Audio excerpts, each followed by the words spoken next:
امام علی علیہ السلام رمضان کے مہینے میں گھر کی طرف جا رہے تھے۔ آپ کے ساتھ چند آپ کے چاہنے والے بھی موجود تھے۔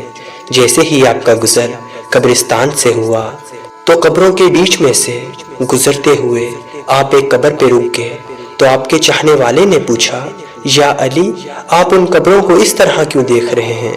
تو امام علی نے فرمایا، اے شخص، یاد رکھنا، یہ جو مرے ہوئے لوگ اس وقت برزخ میں رو رہے ہیں، چیخ رہے ہیں، زندہ لوگوں کو کچھ کہنا چاہتے ہیں۔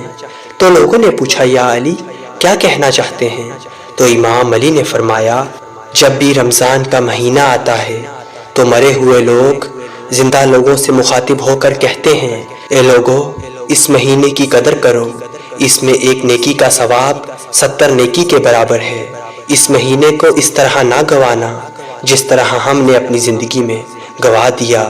ان قریب تم بھی ہماری طرح برزخ میں رہو گے، مر جاؤ گے، ایک ایک نیکی کے لیے ترسو گے جس طرح آج ہم ترس رہے ہیں۔ کاش ہمیں پھر سے موقع ملے تاکہ ہم رمضان کے مہینے میں اللہ کی عبادت کر سکیں۔ امام علی نے فرمایا، ہر ایک قبر میں سے ہر ایک مردہ انسان اپنے عزیز و اقارب سے کہتا ہے کہ کاش کوئی ہمارا عزیز کوئی نیکی کر کے ہمیں ہدیہ کرے۔ اے لوگو، اگر رمضان کی قدر جیسے یہ مرے ہوئے لوگ سمجھتے ہیں تو ویسے ہی یہ زندہ انسان سمجھ جائیں تو سارے لوگ سب کچھ چھوڑ کے صرف اللہ کی عبادت میں لگ جائیں۔